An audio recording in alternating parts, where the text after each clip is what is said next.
Film की शुरुआत Sam नाम के युवक से होती है जो ट्रेन में सफर कर रहा होता है। उसकी जिंदगी मुश्किलों भरी है और हर कदम पर उसे परेशानी मिलती है। वह एक सुनसान रेगिस्तान जैसे शहर जा रहा है जहां उसे नई नौकरी शुरू करनी है। ट्रेन में वह अकेले बैठकर खाना खा रहा होता है। उसके सामने एक महिला अपने बच्चे के साथ बैठी होती है। उनकी हालत देखकर सैम अपना खाना उन्हें दे देता है। स्टेशन पर उतरते ही जगह सुनसान लगती है। कंपनी ने बताया था कि रिक नाम का एक व्यक्ति उसे लेने आएगा। सैम चारों ओर देखता है और कमरे में एक आदमी को देखता है। वह उससे बात करने की कोशिश करता है, लेकिन आदमी उसे अनदेखा कर देता है। जब सैम बाथरूम का रास्ता पूछता है तो वह केवल इशारे से बताता है। सैम थोड़ा गुस्सा होता है, लेकिन चुप रहकर वॉशरूम चला जाता है। बाहर निकलते ही एक आवाज सुनाई देती है, जल्दी निकलो भाई, यहाँ पानी भी पैसे का है। ये वही आदमी है जो सैम को कंपनी तक ले जाएगा। सैम कहता है, ठीक है भाई, निकल रहा हूं। इसके बाद दोनों गाड़ी में बैठकर कंपनी की ओर बढ़ते हैं। रास्ते में रिक सैम से कहता है कि उसे $300 देने होंगे।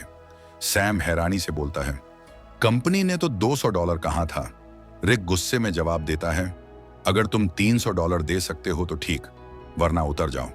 सैम सोचता है कि कोई और रास्ता नहीं है, इसलिए वह मान जाता है। थोड़ी देर बाद गर्मी बढ़ जाती है। सैम ऐसी चालू करने की कोशिश करता है तो रिक तुरंत चिल्लाता है, हाथ मत लगाना वरना इंजन बैठ जाएगा। इसी बीच गाड़ी का टायर पंचर हो जाता है। रिक खुद कुछ नहीं करता और सैम से कहता है, चल टायर बदल। मजबूरी में सैम टायर बदलने लगता है। इस दौरान वह देखता है कि एक कुत्ता दूसरे कुत्ते पर हमला कर रहा है। सैम डर जाता है। रिक आता है और कहता है, क्यों कांप रहा है, ये तो होता रहता है। फिर वह जख्मी कुत्ते को मार देता है ताकि उसे और तकलीफ न हो। सैम बड़ी मुश्किल से टायर बदलता है। फिर दोनों गाड़ी में वापस बैठते हैं और रात के लिए फ्यूल भरने रुकते हैं।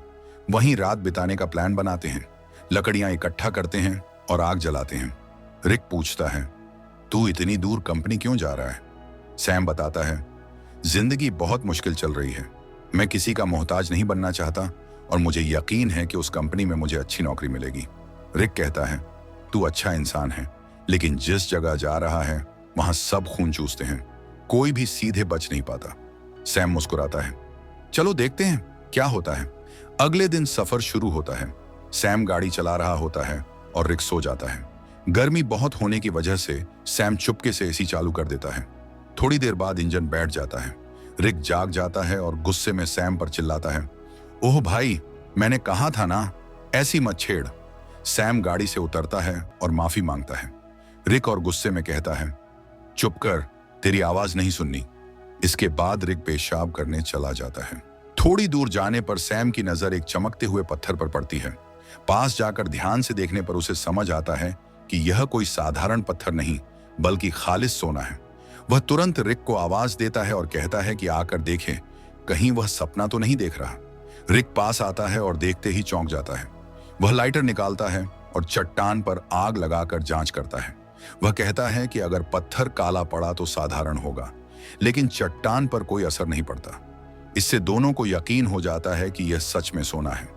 इसके बाद दोनों अपना सामान निकालते हैं और सोना निकालने के लिए गड्ढा खोदना शुरू करते हैं। पूरी ताकत लगा देते हैं, लेकिन भारी चट्टान हिलती तक नहीं। फिर रिक रस्सी से सोने की चट्टान को गाड़ी से बांधकर खींचने की कोशिश करता है, लेकिन वजन ज्यादा होने की वजह से रस्सी टूट जाती है।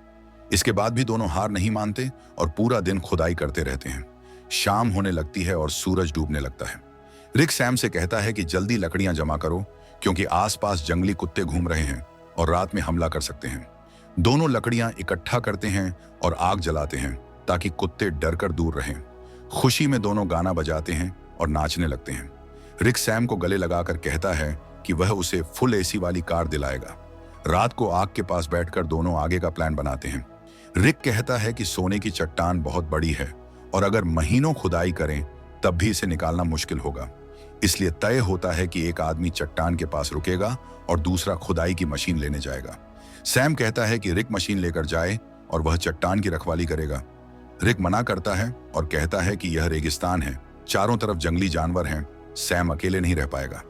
सैम जवाब देता है कि वह संभाल लेगा और साथ ही कहता है कि रिक पर उसे पूरा भरोसा नहीं है, क्योंकि वह सोना लेकर भाग भी सकता है। आखिर में रिक मान जाता है और कहता है कि वह मशीन लेने जाएगा और सैम सोने का ध्यान रखे। अगले दिन रिक और सैम अपना राशन बांटते हैं। रिक सैम को सैटेलाइट फोन देता है ताकि दोनों आपस में संपर्क में रह सकें और कहता है कि उसके एक दोस्त के पास खुदाई की मशीन है जिसे वह लेकर आएगा। रिक बताता है कि अगर रास्ते में गाड़ी खराब न हो तो आने में उसे लगभग 5 दिन लग सकते हैं। फिर वह चला जाता है। सैम सोने पर मिट्टी डालकर इसे छुपा देता है और चट्टान के पास एक छोटा सा टेंट लगा देता है जिसमें अपना सारा सामान रख लेता है। सूरज डूबने से पहले वह लकड़ियां इकट्ठा करता है ताकि रात को आग जला सके। रात में वह आग के पास बैठकर थोड़ा खाना खाता है और बाकी बचा देता है। अचानक जंगली कुत्तों की आवाज सुनकर उसे एहसास होता है कि अकेले होने की वजह से वह आसान शिकार है, इसलिए डर के मारे चाकू हाथ में लेकर सो जाता है। अगली सुबह तेज धूप में उसकी आंख खुलती है। गर्मी और थकान से नींद पूरी नहीं हुई होती और सूरज की तपिश उसकी त्वचा जला रही होती है। तभी सैटेलाइट फोन की घंटी सुनाई देती है, लेकिन कॉल कट चुकी होती है। सैम बैठकर सोने को देखता है और सोचता है कि इसे बेचकर सबसे पहले एक बड़ा घर खरीदा जाएगा। थोड़ी दूर पर उसे एक क्रैश प्लेन दिखाई देता है जहां वह तुरंत जाकर रहने का फैसला करता है। चट्टान की सोने की जगह दूर होने के कारण वह प्लेन के कुछ टुकड़े लेकर वहां एक टेंट बना लेता है और कुछ देर आराम करता है ताकि पानी की बचत हो और थकान कम हो। अचानक बाहर से अजीब आवाजें सुनाई देती हैं, जैसे कोई सोने की चट्टान के पास कुछ कर रहा हो। सैम बाहर जाता है, लेकिन वहां कुछ नहीं मिलता। वह चट्टान के पास बैठकर सोचता है कि क्यों ना इसका एक टुकड़ा काट लिया जाए। सैम पत्थर उठाकर सोने का बड़ा टुकड़ा तोड़ता है और मिट्टी साफ करके अपने पास रख लेता है। तभी रिक की कॉल आती है। सैम कहता है, भाई तू कहाँ है?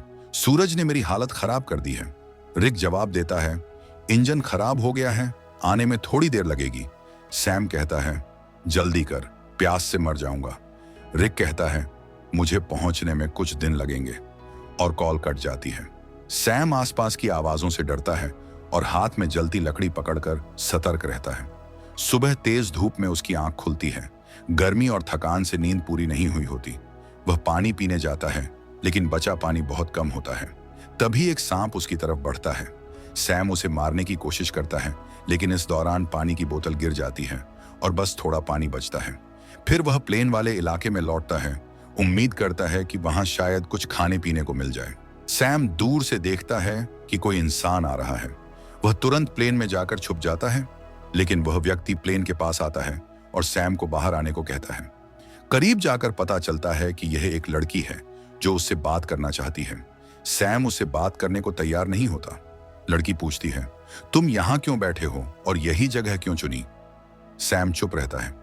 थोड़ी देर बाद सैम कहता है कि वह इस प्लेन में रह सकती है और खुद वहां से चला जाता है। लड़की पीछे पीछे कैंप तक आती है और बार बार पूछती है, तुम यहाँ कैसे पहुंचे? सैम घबरा जाता है और सोचता है कि उससे पहले कि वह सोने को देख ले, किसी तरह इसे यहाँ से छुपा दें।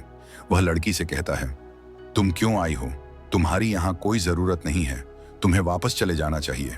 लड़की जवाब देती है, मैं तब तक नहीं जाऊंगी जब तक ये पता न चल जाए कि तुम मुझे यहाँ से भगाने की कोशिश क्यों कर रहे हो। तुम मुझसे कोई राज छुपा रहे हो। उसी समय उसकी नजर सोने पर पड़ती है। वह कहती है, अच्छा तो ये पूरा सोना तुम्हारा है, अब मुझे इसका आधा हिस्सा चाहिए। सैम का गुस्सा 7वें आसमान पर पहुंच जाता है। वह डंडा उठाकर सीधे उसके सिर पर मारता है। लड़की वहीं गिर जाती है और सैम सदमे में रह जाता है। सैम को यकीन नहीं होता कि उसने लालच में आकर किसी को मार दिया। वह खुद को संभालता है, अपनी सारी कीमती चीजें इकट्ठा करता है, एक गड्ढा खोदकर लड़की की लाश को दफन कर देता है। थोड़ी देर बाद वह देखता है कि एक कुत्ता उस गड्ढे से लाश निकालने की कोशिश कर रहा है। सैम दौड़कर आता है, कुत्ते को भगाता है और लाश को बाहर निकालकर आग लगा देता है। अगले दिन उसकी आंख फोन की घंटी से खुलती है। वह रिक से कहता है, भाई तू कहाँ है? भूख और प्यास से मरने वाला हूं, जल्दी आ। रिक जवाब देता है, सॉरी यार, मुझे पता है तू तकलीफ में है, मैं जल्दी आ रहा हूं। मशीन बहुत स्लो है, थोड़ा समय लगेगा। सैम परेशान हो जाता है। भूख और प्यास से हालत खराब हो जाती है, ऊपर से डर कि कोई जंगली जानवर हमला ना कर दे। थोड़ी देर बाद वह देखता है कि सड़क से एक गाड़ी जा रही है। सोचता है क्यों ना सोने का एक टुकड़ा लेकर यहां से निकल जाऊं, लेकिन लालच उसे रोक देता है। अगर वह ले जाता तो जिंदगी बदल सकती थी, लेकिन लालच ने उसे वहीं रोक दिया। शाम से पहले वह रात के लिए लकड़ियां इकट्ठा करता है, तभी अचानक तेज रेतीला तूफान आता है। वह टेंट की तरफ भागता है, लेकिन तूफान उसका टेंट उड़ा देता है। जान बचाने के लिए इधर उधर भागते हुए एक पेड़ उसके ऊपर गिर जाता है। तूफान रुकने के बाद सैम खुद को मिट्टी में दबा हुआ पाता है और पेट के आर पार एक लकड़ी का टुकड़ा होता है। लेकिन सैम का लालच इतना बढ़ चुका था कि वह लकड़ी निकालने की बजाय सीधे सोने की जगह की ओर चला जाता है। सैम चारों तरफ सोने को ढूंढता है और आखिरकार एक टुकड़ा मिल जाता है, जिससे उसकी खुशी का ठिकाना नहीं रहता।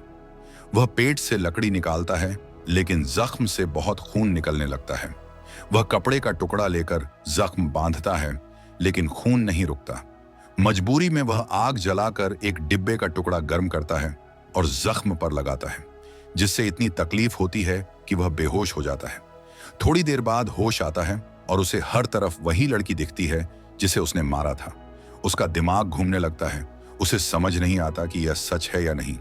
तभी फोन बजता है। रिक कॉल करता है और सैम चिल्लाता है, यार वह लड़की हर तरफ दिख रही है। रिक कहता है, कौन सी लड़की? देख, किसी को सोने के बारे में पता ना चले, अगर पता चल भी गया तो उसे मार डाल। लेकिन सैम की हालत इतनी खराब थी कि वह किसी को मारने की बजाय जमीन पर रेंग रहा था। अचानक वही लड़की सामने खड़ी होती है, लेकिन इस बार उसके चेहरे पर कोई जख्म नहीं होते। वह सैम को पानी पिलाती है और मदद करने को कहती है, लेकिन सैम सोने की लालच में इतना अंधा हो चुका था कि मदद लेने से भी इनकार कर देता है। डरते हुए सैम कहता है, मैंने तुम्हें मार डाला था, दूर रहो।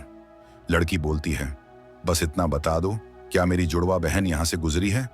तभी सैम को यकीन हो जाता है कि यह वहम नहीं, बल्कि वही लड़की उसकी बहन है जिसे उसने मारा था। सैम कहता है, नहीं, मैंने कुछ नहीं देखा, बस तुम यहां से चली जाओ। इसके बाद लड़की वहां से चली जाती है। कुछ देर बाद जंगली कुत्ते सैम के पास आने लगते हैं और उसे चारों तरफ से घेर लेते हैं। डर के मारे सैम तुरंत रिक को फोन करता है और रोते हुए कहता है कि वह जहां भी हो जल्दी आ जाए, नहीं तो ये कुत्ते उसे मार डालेंगे। रिक उसे शांत रहने को कहता है और बोलता है कि वह बस पहुंचने ही वाला है। तभी अचानक जंगली कुत्ते हमला कर देते हैं और एक एक करके सैम को नोचने लगते हैं। उसी समय दिखाया जाता है कि रिक थोड़ी दूरी पर बैठा दूरबीन से यह सब देख रहा होता है। असल में वह कई दिन पहले ही खुदाई की मशीन लेकर वहां पहुंच चुका था और सैम के मरने का इंतजार कर रहा था, ताकि सारा सोना अकेले ले जा सके। छुपकर खड़ा रिक देखता है कि जंगली कुत्ते सैम को घसीट कर ले जा रहे हैं और मरते वक्त भी सैम की नजर सोने पर ही टिकी रहती है। जब रिक को पूरा यकीन हो जाता है कि सैम मर चुका है, तो वह गाड़ी लेकर सोना उठाने आता है। लेकिन तभी अचानक एक तीर आकर सीधे उसके सीने में लगता है और रिक भी वहीं मर जाता है। यह तीर चलाने वाली कोई और नहीं, बल्कि उसी लड़की की जुड़वा बहन होती है। दोस्तों, अगर यह कहानी आपको अच्छी लगी हो तो वीडियो को लाइक और सब्सक्राइब जरूर करें और कमेंट में बताइए आप ये वीडियो किस शहर से देख रहे हैं और क्या कर रहे हैं।